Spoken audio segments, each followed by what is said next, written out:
रहमान रहीम। आज की बात में आज हम बात करेंगे। आज हमारे मोटिवेशन का टॉपिक है टू लर्न एंड टीच, सीखो और सिखाओ। इसके लिए आज हमारा जो टॉपिक है उसके लिए छोटी सी एक एग्जांपल है। मुहस्सन तारड़ साहब एक किताब में लिखते हैं, कहते हैं कि इकबाल बानो एक महफ़िल में गा रही थी, तो अचानक जो है अल्लामा इकबाल साहब की जो है बेटी वो आई। तो दो बेटे और एक बेटी हैं, महराज बेगम कहा जाता है उनको। तो वो आई, तो जैसे सामने बैठी तो इकबाल बानो ने अकीदत के तौर पर अल्लामा इकबाल के गाने गाने शुरू किए कि खुदी को नेहा ला इलाहा इल्लल्लाह। फिर दूसरा, तीसरा, चौथा, तो तकरीबन 1 डेढ़ घंटे से यही गाने चलते रहे, तो माहौल बहुत खुश्क हो गया। तो कहते हैं कि महराज बेगम उनकी बेटी उठी और इकबाल बानो को कान में कहा कि अब्बा की अकीदत बहुत हो गई, अब ज़रा ये गाओ कि जुतू की सूरी पैरा नी पूरी सूरा ना पैंदा पया। तो अब हमने बहुत से टॉपिक्स को बहुत डिस्कस कर लिया, फ़लसफ़े को बहुत कम डिस्कस किया है। खलील जिब्रान को किया था, उसके बाद फिर काफ़ी गैप पड़ गया। तो आज फ़लसफ़े का जिसे पायनियर कहें, उसके बाद फाउंडर हैं, तो एक दूसरे से लाज़िम व मुलज़ुम जुड़े हुए हैं, वो है अफ़लातून। अफ़लातून को दूसरे लफ्ज़ों में प्लाटून भी कहा जाता है, प्लाटो कहा जाता है। तो इनके लिए है कि एथेंस के बहुत अमीर घराने से इनका ताल्लुक़ था। अक्सर हम सोचते हैं कि फ़िलासफ़र बहुत कमतर घराने से होते हैं, मुफ़लिस होते हैं, तो अमीर घराने से था। 427 में इनकी पैदाइश है। कहते हैं कि जब प्लाटो की हुई थी विलादत, तो इनको अपोलो, जो बहुत से खुदा होते थे यूनान में, एथेंस में कहे जाते थे कि अपोलो का बेटा है और वो सुकरात के कहने पर जो है आया है दुनिया में। तो इनके लिए बहुत दिलचस्प रवायत मानी जाती हैं अफ़लातून के लिए।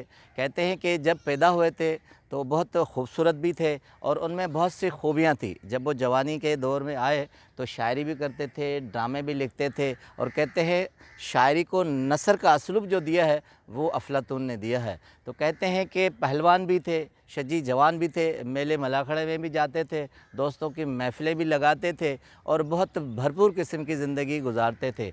मगर कहते हैं कि जब इनकी सुकरात से मुलाकात हुई है तो वो तशबीह देते हैं। किताब अकील अहमद रूबी साहब की है कि दानिश व मेमार, उन्होंने किताब लिखी है। उसके बाद एक दूसरी फ़लसफ़े पे विल ड्यूरेंट ने लिखी है, हिस्ट्री ऑफ फ़िलासफ़ी। तो दोनों एक चीज़ को कहते हैं कि जब सुकरात और अफ़लातून की मुलाकात हुई है, ऐसे जैसे रूमी और शम्स तबरेज़ की, उस मुलाकात के बाद अफ़लातून ने शायरी भी छोड़ दी, ड्रामे भी छोड़ दिए, वो सिर्फ़ जो है सुकरात से मुंसलिक हो गया। अभी ये मुलाकात कुछ इस तरह की ड्रामा ही है।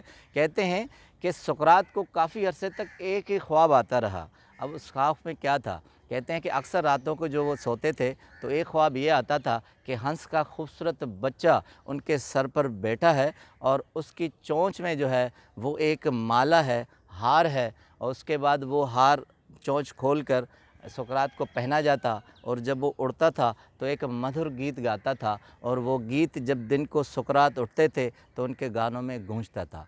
कहते हैं काफ़ी अरसे तक यही ख्वाब जो है इनकी ख़यालों में आता रहा, रात को नींदों में आता रहा। एक दिन एथेंस के बाज़ार में सुकरात जा रहे थे तो दूर से वही हंस के बच्चे का वो मधुर आवाज़ और वही गीत सुना। तो कहते हैं बहुत हैरान हो गए, तो देखा आगे जाकर तो वो अफ़लातून थे।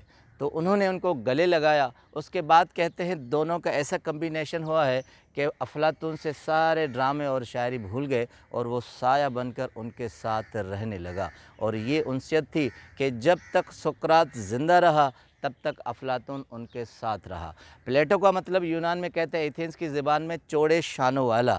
अब नाम तो प्लेटो का दूसरा था, उसको सोक्लीस कहा जाता था, मगर सुकरात ने, उस्ताद ने, वो नाम दे दिया कि सब उसे चौड़े शानों वाला कहते थे। उसके बाद कहते हैं कि एक मुमासलत और एक कम्बिनेशन क्या थी कि गालिब ने अपने शागिर्दों को कहा था कि मेरे ख़ुतूत लिखो, और शागिर्दों ने इजाज़त भी ली थी। मगर कहते हैं कि सुकरात ज़बानी जो दर्स देता था वो बग़ैर इजाज़त के अफ़लातून उसे नोट करता था, और जब तक सुकरात ज़िंदा रहा वो उसका शायर रहा और वो उसको इंटरप्रेट करके लिखता रहा। मगर अपनी तरफ से कोई भी फ़लसफ़ा उस वक्त उसने नहीं कहा जब तक सुकरात ज़िंदा था। और कहते हैं इनकी मौत 347 क़ब्ल मसीह में हुई है। वो भी बड़ी दिलचस्प थी। ये थी कि एक शागिर्द के यहाँ शादी में गए थे अफ़लातून, और एक कुर्सी पे बैठे थे, सारी रात हंगामा चला था, शोर शराबा हुआ था। उसके बाद जब सुबह को उसका शागिर्द उससे मिलने के लिए जब रोशनी की किरणें फूट रही थी, जैसे ही उसको हाथ लगाया तो अफ़लातून कहते हैं कुर्सी से गिर गया। कहते हैं 80 साल की भरपूर ज़िंदगी गुजारी। एथेंस में एक बड़ा लफ्ज़ मशहूर था अफलातून के लिए कि वो पुरवकार बूढ़ा है, यानी इतना सोबर और गॉर्जियस लगता था कि उसकी शख्सियत से देखने में ही लोग जो है मुतासर हो जाते थे।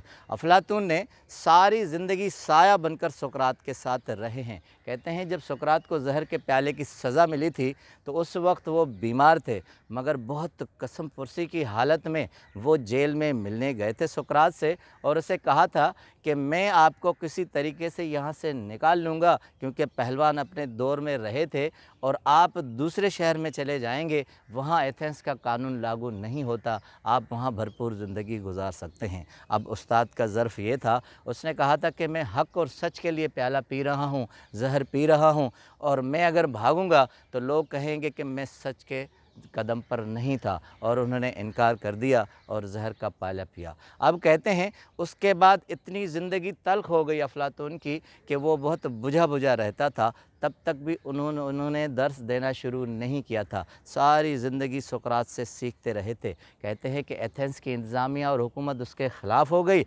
और मजबूर, विल ड्यूरेंट लिखते हैं कि वो हिंदुस्तान चले गए। उसके बाद एक दो और ममालिक भी लिखते हैं। हिंदुस्तान में कहते हैं पंडितों और ज्ञानों से 12 साल तक वो सीखते रहे हैं और कुछ सिखाते रहे हैं। 12 साल की सख्त मेहनत के बाद जब एथेंस में आए हैं तो उन्होंने सुकरात की जगह ली है और बहुत बड़ा फ़िलासफ़र होके आए हैं। कहते हैं जैतून के दरख्त के नीचे उन्होंने शोहर आफाक किताब लिखी, रिपब्लिक, रियासत। आज तक क़िबले मसीह के दौर तक वो कहते हैं फ़लसफ़े की बुनियाद कहा जाता है, उसे पिलर कहा जाता है। उसके बाद 3-4 और किताबें लिखी, क्रेटो लिखी, फ़ाइडो लिखी, अपोलॉजी लिखी। तमाम किताबें क़िबले मसीह से लेकर आज तक यादगार हैं। अब थीम क्या निकलता है?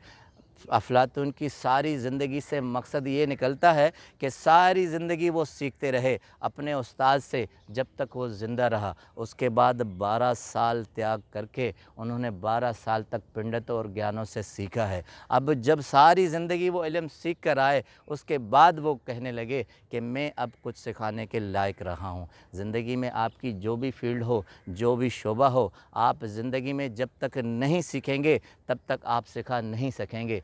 छोटा सा आपको उनका दर्स बता दूं कि फ़लसफ़े में उनका एक थीम था। कहते हैं इंसानी जिस्म और नफ्सियात 3 हिस्सों में बटी हुई है। अब इंसानी जिस्म और ज़हन 3 हिस्सों में गर्दिश करता है। नंबर पहला डिज़ायर यानी ख्वाहिश। कहते हैं इंसान के अंदर जितनी भी ख्वाहिशें निकलती हैं वो कमर से ताल्लुक़ रखती हैं। उसके बाद कहते हैं कि इमोशंस, जज्बात आपके जो भी होते हैं वो आपके जज्बात का मस्कन आपका दिल है, वो दिल से निकलता है। तीसरी चीज़ कहते हैं कि इंसानी नफ्सियात और जिस्म से मुंसलिक जो है वो है नॉलेज।